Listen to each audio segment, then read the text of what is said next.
योगी परीक्षा की तैयारी करने वाले प्यारे बच्चों, अभी तक हमने आपको अपनी वीडियो में अर्थव्यवस्था के बहुत सारे पहलुओं पर चर्चा किया। उसमें बहुत सारे इंपॉर्टेंट टॉपिक्स थे, जैसे हमने अर्थव्यवस्था और उसके बारे में इंट्रोडक्टरी जानकारी दिया। हमने आपको बताया कि आधारभूत संरचनाएं क्या होती हैं, कैसे बिना आधारभूत संरचनाओं के किसी भी देश का विकास नहीं हो सकता, कैसे तकनीकी किसी भी देश की अर्थव्यवस्था के विकास के लिए आवश्यक होती है और किस प्रकार से किसी भी देश की अर्थव्यवस्था के लिए पूंजी आवश्यक होती है। पूंजी बहुत ही आवश्यक शर्त होती है। जैसे वर्तमान में आप देखिए, कोविड संकट से विश्व शक्तियां चीन की तरफ से पलायन करने का मूड बना रही है। भारत ने इस बात को ध्यान में रखते हुए उन पूंजी को आकर्षित करके आत्मनिर्भर भारत बनने का प्रयत्न किया है और कर रहा है। इसका मतलब यह है कि विदेशी पूंजी को हम अपनी तरफ आकर्षित करके अपनी अर्थव्यवस्था, अपने लोगों और अपने समाज का विकास करना चाहते हैं। इसका तात्पर्य ये हुआ कि अर्थव्यवस्था के विकास के लिए पूंजी भी एक आवश्यक शर्त है। अगर उन्नत आधारभूत संरचना, उन्नत तकनीकी और पर्याप्त मात्रा में पूंजी का निवेश प्राथमिक क्षेत्र में किया जाए, यानी कृषि और संबंधित क्षेत्र में किया जाए, तो निश्चित तौर पर कृषि का उत्पादन बढ़ेगा और कृषि उत्पादन की गुणवत्ता में भी इजाफा होगा। इसी प्रकार से इन तीनों चीजों का अगर इंडस्ट्रियल सेक्टर में निवेश हो तो उसका भी विकास होगा, और इसी प्रकार से अगर ये टर्शियरी सेक्टर में निवेश हो तो तृतीय क्षेत्र का विकास होता है। हम आपको बता चुके हैं, अगर इन तीनों क्षेत्रों का विकास होता है, इन तीनों क्षेत्रों की उत्पादन क्षमता बढ़ती है, इन तीनों क्षेत्रों के उत्पादन की मात्रा बढ़ती है, इन तीनों क्षेत्रों के उत्पादन की गुणवत्ता बढ़ती है, तो निश्चित तौर पर आपके देश की जीडीपी यानी सकल घरेलू उत्पाद का साइज बड़ा होता है। जैसे जैसे सकल घरेलू उत्पाद का साइज बड़ा होता जाता है, वैसे वैसे आपकी अर्थव्यवस्था भी बड़ी होती जाती है। अगर अर्थव्यवस्था बड़ी होती है तो लोगों को अधिक सुविधाएं मिलती हैं, देश में स्वास्थ्य सुविधाओं का विकास होता है, लोगों के जीवन की गुणवत्ता बढ़ती है, लोगों के रहन सहन का स्तर ऊंचा होता है और समावेशी विकास और सतत विकास करना संभव होता है। इन सारे पहलुओं पर हम बात कर चुके हैं, लेकिन इसी के साथ जुड़ा हुआ एक पक्ष ये भी है कि अगर आपके देश की मुद्रा व्यवस्था सुचारू ढंग से चले, मुद्रा की सही तरीके से मॉनिटरिंग हो, तो यह विकास कैटलाइज होता है, विकास की गुणवत्ता बढ़ जाती है और इसमें किसी भी देश का केंद्रीय बैंक एक महत्वपूर्ण भूमिका निभाता है। जिस तरह से अंतरराष्ट्रीय स्तर पर आईएमएफ यानी इंटरनेशनल मॉनिटरी फंड अर्थात अंतरराष्ट्रीय मौद्रिक कोष अंतरराष्ट्रीय स्तर पर मॉनिटरी पॉलिसी यानी मौद्रिक नीति को रेगुलेट करता है, उसी प्रकार देश का केंद्रीय बैंक देश में मॉनिटरी पॉलिसी के साथ साथ और भी अन्य नीतियों को संचालित करता है। जिससे देश में चलने वाली मुद्रा अपना सही काम कर पाए, अर्थात उस मुद्रा का ऑप्टिमम यूटिलाइजेशन हो सके। भारत में भी मॉनेटरी पॉलिसी को गवर्न करने के लिए, रेगुलेट करने के लिए एक केंद्रीय बैंक की व्यवस्था है, जिसे हम आरबीआई कहते हैं, जिसे हम रिजर्व बैंक कहते हैं।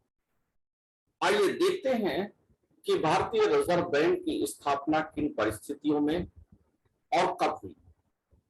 भारतीय रिजर्व बैंक क्या है और वह किस प्रकार से काम करता है, किन किन समस्याओं से भारतीय रिजर्व बैंक गुजरा है और किन किन परिस्थितियों से उसका निर्माण हुआ है।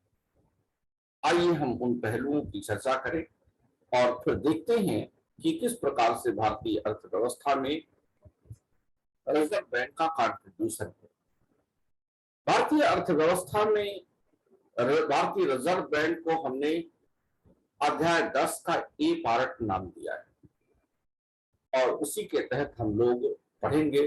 पार्ट बी में उसके फंक्शन को पढ़ेंगे और इस प्रकार से हम उसके अन्य पहलुओं पर अन्य पार्ट में स्टडी करेंगे। दोस्तों, बताते चले कि रिजर्व बैंक देश का केंद्रीय बैंक है, लेकिन यह केंद्रीय बैंक की प्रणाली कोई नई प्रणाली नहीं थी। विश्व के प्रथम केंद्रीय बैंक की स्थापना 1668 में स्वीडन में रिक्सबैंक के नाम से हुई थी। 1668 का यह बैंक विश्व का प्रथम केंद्रीय बैंक था और इससे विश्व के अन्य देशों को भी प्रेरणा मिली कि वह अपने अपने देश में केंद्रीय बैंक की स्थापना करें। इसी के प्रेरणा स्वरूप हिंदुस्तान में भी अंग्रेजी काल में ही प्रयास होने शुरू हो गए। भारत में केंद्रीय बैंक की स्थापना का रास्ता ढूंढने के लिए 1914 में पहला प्रयास किया गया। 1914 में चैम्बरलिन कमीशन बनाया गया और इससे पूछा गया कि बताइए, मुद्रा को सही तरीके से गवर्न, सही तरीके से कैसे यूटिलाइज किया जा सकता है। चैम्बरलिन कमीशन ने उस समय 3 प्रेसिडेंसी बैंक मौजूद थे, कहा इन तीनों को मिला करके एक इंपीरियल बैंक की स्थापना कर दी जाए और मुद्रा के रेगुलेशन की जिम्मेदारी, मुद्रा के सर्कुलेशन की जिम्मेदारी इसको दी जाए। सरकार मुद्रा छापती रहेगी, लेकिन उसके सर्कुलेशन की जिम्मेदारी इंपीरियल बैंक को दी जाए। इसी बात को ध्यान में रखते हुए 1921 में तीनों प्रेसिडेंसी बैंकों को, अर्थात bank of Bengal, bank of Madras और बैंक ऑफ बॉम्बे को मिलाकर के एक इंपीरियल बैंक की स्थापना 1921 में की गई थी। इसको मॉनिटरिंग की जिम्मेदारी दे दी गई, लेकिन 1914 से लेकर के 1923 तक इस व्यवस्था पर किसी का कोई सवाल नहीं था। 1923 की बात है, डॉक्टर अंबेडकर ने अपनी एक थीसिस डीएससी में प्रेजेंट की। डॉक्टर अंबेडकर ने 1923 में जो थीसिस सबमिट की, उसकी टाइटल थी द प्रॉब्लम ऑफ रूपी, its origin and it's solution. हालांकि जब डॉक्टर अंबेडकर ये इस विषय का चुनाव कर रहे थे, तो इनके गाइड अर्थात सुपरवाइजर ने कहा, क्या रुपए में कोई प्रॉब्लम है? लेकिन डॉक्टर अंबेडकर ने उनको कन्विंस कर दिया। जब यह थीसिस सबमिट हो गई तो पूरे ब्रिटिश राज में एक खलबली सी मच गई। और इस खलबली के तहत royal commission on Indian currency and finance, जिसको हम हिल्टन यंग कमीशन भी कहते हैं, का गठन हुआ। उससे पूछा गया कि क्या रुपए में कोई प्रॉब्लम है, क्या रुपए को और अच्छे ढंग से यूटिलाइज किया जा सकता है। तो इन्होंने कहा कि हाँ, अवश्य किया जा सकता है। इसके लिए लेकिन एक अलग से केंद्रीय बैंक की स्थापना करनी पड़ेगी। उसी केंद्रीय बैंक को बैंक का भी कार्य करने दिया जाए ऊपर के लेवल पर। राज्य सरकार के लिए, राज्य के लिए वो बैंक का काम करे, नोट छापने का काम उसी को होना चाहिए, और जो फॉरेन करेंसी का रेगुलेशन है उसी को करना चाहिए। इस तरह का सुझाव हिल्टन यंग कमीशन ने दिया। ब्रिटिश पार्लियामेंट में इससे संबंधित डिस्कशंस हुए, बिल भी लाए गए, लेकिन बिल पास नहीं हो सका। कुछ समय बाद 1931 में फिर एक बार एक कमीशन बना, Indian central banking inquiry committee. Indian central bank inquiry committee से भी यही बात पूछी गई, तो उसने डिट्टो पूरा का पूरा हिल्टन यंग कमेटी की सिफारिश का समर्थन किया। कहा इसके अलावा कोई विकल्प नहीं है, यही सर्वोत्तम विकल्प है रुपए का ऑप्टिमम यूटिलाइजेशन करने के लिए, उसके रेगुलेशन के लिए। इसके अनुसरण में फिर बिल लाया गया। सौभाग्य से यह बिल पास हो गया। 1934 में जब यह बिल पास हो गया तो भारतीय रिजर्व बैंक बिल अब भारतीय रिजर्व बैंक अधिनियम 1934 हो गया। अर्थात 1934 में भारतीय रिजर्व बैंक अधिनियम पास हुआ। इसी अधिनियम के तहत एक निजी और क्षेत्रीय बैंक के रूप में 5 करोड़ रुपए की अंश पूंजी से 1 अप्रैल 1935 को भारतीय रिजर्व बैंक की स्थापना हुई। ये 5 करोड़ की अंश पूंजी यानी पेड अप कैपिटल 100 रुपए के शेयर्स में डिवाइड थी। इस तरह से हम 1 अप्रैल 1935 को भारतीय रिजर्व बैंक की स्थापना पाते हैं। अब भारतीय रिजर्व बैंक स्थापित हो गया, लेकिन 1935 में हिंदुस्तान में अभी बर्मा भी था, हिंदुस्तान का पार्ट पाकिस्तान भी था। तो एक क्वेश्चन था कि आखिर इनके बैंक के रूप में किस प्रकार से वो काम करेंगे। वह तब बर्मा के भी केंद्रीय बैंक के रूप में काम कर रहा था, और पाकिस्तान का चूंकि जन्म नहीं हुआ था तो उसके भी बैंक के रूप में काम कर रहा था। लेकिन 1942 तक ये किसी न किसी रूप में बर्मा से जुड़ा रहा, और 1942 में बर्मा के कार्यों से मुक्त हो गया। बर्मा की कहानी में हम नहीं जाएंगे क्योंकि वो हमारे सिलेबस से काफी दूर है, लेकिन 1942 में यह बर्मा के कार्यों से मुक्त हो गया। लेकिन 1947 में भारत में एक और घटना घटती है। भारत की आजादी का प्रयास चल रहा था। भारत की आजादी 1947 में तो मिल गई, लेकिन 3 जून 1947 की योजना से, जिसे हम माउंटबेटन योजना भी कहते हैं, जिसे हम मनबाटन योजना भी कहते हैं, जिसे हम डिक्की बर्ड प्लान भी कहते हैं, उस योजना से ब्रिटिश भारत का भारत और पाकिस्तान नामक 2 डोमिनियन में विभाजन हो गया। 14 अगस्त 1947 को पाकिस्तान को आजाद कर दिया गया भारत से, और 15 अगस्त 1947 को ब्रिटिश राज से हिंदुस्तान को भी आजाद कर दिया गया।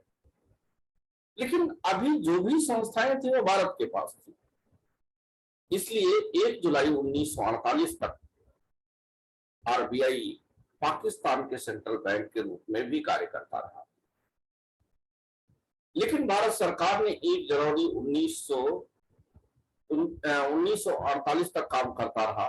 उसके बाद वहां की सरकार ने अपना केंद्रीय बैंक बना लिया, अपने ढंग से काम करना शुरू कर दिया, और इधर भारतीय सरकार ने 1 जनवरी 1949 को आरबीआई का राष्ट्रीयकरण कर दिया गया। जब आरबीआई का राष्ट्रीयकरण हो गया, इसका मतलब अब यह आरबीआई भारत राज्य के स्वामित्व में आ गया और तब से लेकर के यह काम कर रहा है। यह राज्य स्वामित्व में है, इसीलिए आप देखिए समय समय पर साल भर पर जब इसके डिविडेंड की कैलकुलेशन हो जाती है तो आरबीआई भारत सरकार को अब उसका डिविडेंड देती है, लाभांश देती है, क्योंकि यह एक कंपनी की भांति काम करती है। भारतीय रिजर्व बैंक से संबंधित और भी बातें हैं, लेकिन और सारी बातें हम उसके फंक्शन में करेंगे। जब आरबीआई का फंक्शन करेंगे, फंक्शन पर बात करेंगे, उसके कार्यों पर बात करेंगे तो वहां करेंगे। इसमें यही तक। अब देखते हैं कि इसका मुख्यालय कहां है। इसका मुख्यालय भारत की आर्थिक राजधानी दिल्ली में है, सॉरी, भारत की आर्थिक राजधानी बंबई में है। जब 1 अप्रैल 1935 को भारतीय रिजर्व बैंक की स्थापना हुई थी तो उस समय रिजर्व बैंक के गवर्नर सर ऑसबॉर्न स्मिथ थे। यही भारतीय रिजर्व बैंक के प्रथम गवर्नर भी थे। लेकिन 15 अगस्त 1947 को जब हिंदुस्तान आजाद हो गया तो उस समय भारतीय रिजर्व बैंक के गवर्नर सीडी देशमुख थे। और एक बात यही और कहते चले कि जब भारत में बैंकों का राष्ट्रीयकरण हुआ 1969 में, तो उस समय भारतीय रिजर्व बैंक के गवर्नर एल.के. झा थे। ये प्री एग्जामिनेशन के लिए बड़ा इंपॉर्टेंट फैक्ट है।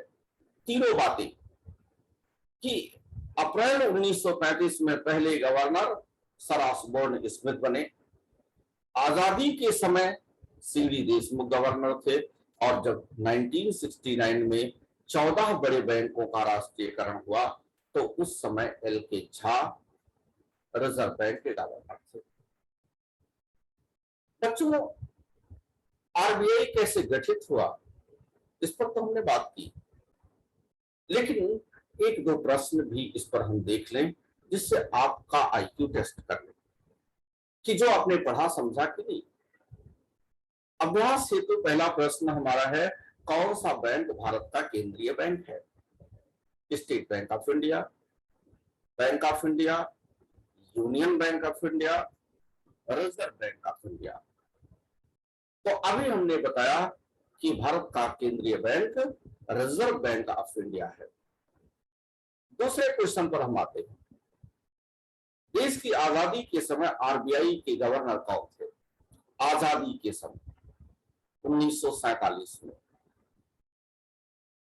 तो आंसर होगा सीडी देशमुख। अभी हमने कहा सर ऑसबॉर्न 1935 में थे, सीडी देशमुख आजादी के समय थे, एल.के. झा 14 राष्ट्रीय बैंकों के राष्ट्रीयकरण 14 बैंकों के राष्ट्रीयकरण के समय 1969 में थे। तो इस प्रकार से इसमें हमारा आंसर बी होगा। बच्चों, इस वीडियो में बस इतना ही। हमारे चैनल को सब्सक्राइब कीजिए, बेल आइकन को दबा दीजिए। अगली वीडियो में हम आरबीआई के फंक्शन को लेकर उपस्थित होंगे। इस वीडियो में बस इतना ही। आगे के वीडियो देखते रहिए और लाइक करना ना भूलें। All the best.